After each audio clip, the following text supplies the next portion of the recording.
What's up everybody, this is Sugi Strategy and today I'm gonna share some of my first impressions on Gwent, the Witcher card game, and this is currently on closed beta on PC, Xbox One, and I think also PS4.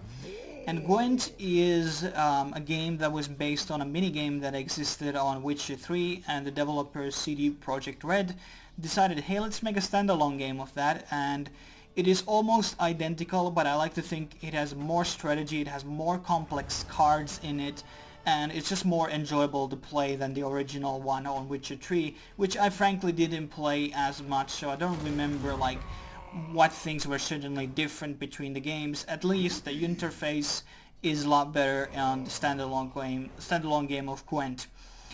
Another thing that is really good about Gwent, or getting into if you have a chance to play the beta or you have a key or something, is the fact that it still is in its infancy. There's not like a oversaturation of cards. When you go play game like Hex, Swords of Fate, or Hearthstone, or Shadowverse, all of these games have immense amount of cards, which means you have to study a lot of the cards in order to understand which are good. And if you have oversaturation on that, it just means that the learning curve is going to be quite long in the beginning to figure out what every card do and what every faction is doing and all that. But The Witcher, the Gwent doesn't have that much of cards currently. It has 4 playable factions. You have the monsters, the Scoia'tael, the Northerns, and then you have Skellige. And all of these all have 3 different hero cards, and the hero cards are these special cards that you can use once during the game, which have special powers such as duplicating 1 card, or redrawing 3 of your cards, or summoning a special character in the field, and etc. So there are multiple different type of cards in the game that are very interesting. What I also like about Gwent versus, Hex or Hearthstone, there are almost no RNG-based cards on this game. So everything is very skill-based and calculated. Obviously there is that RNG element when you will be drawing cards from your deck. But aside from that, you don't have these like randomly shoots 3 arrows at certain cards on the field. Not this Hearthstone bullshit. So when I lose games on Gwent, I'm like, okay, I lost because the opponent was better than me, or I maybe did a bad mistake at one point of the game. But when I lose a game in Hearthstone, I can say like, oh, he got like the RNG on his side. So that's what I kind of like about Gwent, is that it's still enjoyable even though I'm getting my ass kicked. But I'm slowly getting hang of it, and obviously the people who have played more have more cards, and they have usually a bit better decks because you have certain combinations and stuff.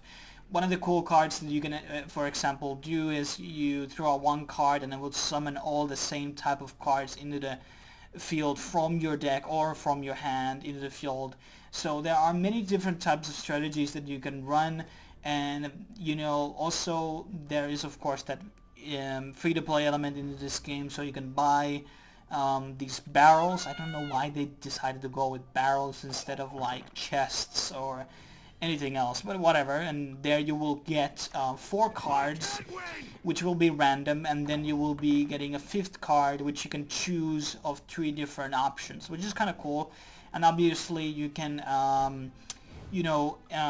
pretty much disenchant, or in this case mill them, the cards that are duplicates. If you have over 4 copies of cards, I think you can have 3 sorry about that, 3 cards of each type, and if you have over ones, you can as I said, mill them, and you will get currency which enables you to craft other cards. And you have pretty good matchmaking, and the matches are coming pretty fast, by the way, and there is a cross-play between Xbox One and PC right now, so that is great as well. Currently is on GOG, it's not on Steam yet, but it will be there. And I used to collect a lot of cards in the past, whether it's Pokemon, Dragon Ball Z, a lot of the Rings and Star Wars cards. Was there something else? I don't remember, but I was never really big on like a lot of the card games. I tried to get into Hex, but I really just couldn't get hooked into it. I just think it had just had way too long learning curve for me to stick around and learn to play the game. and I think just the way the IP of Gwent is pretty good, so I decided to stick around and learn the game. And it's also very fun, and I really prefer it over Hearthstone as well. I really haven't played that game in ages because I just don't like RNG as a game design.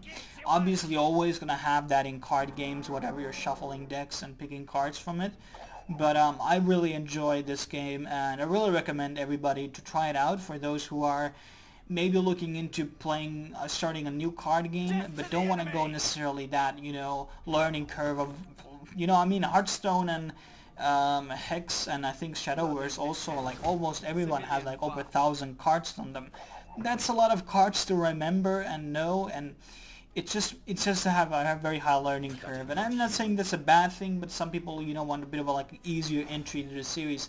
And obviously you will be able to start out, you have starter decks in this one, and everybody starts with having a one hero in each faction, and they will be also releasing the Nilfgaard faction at some point in the game as well.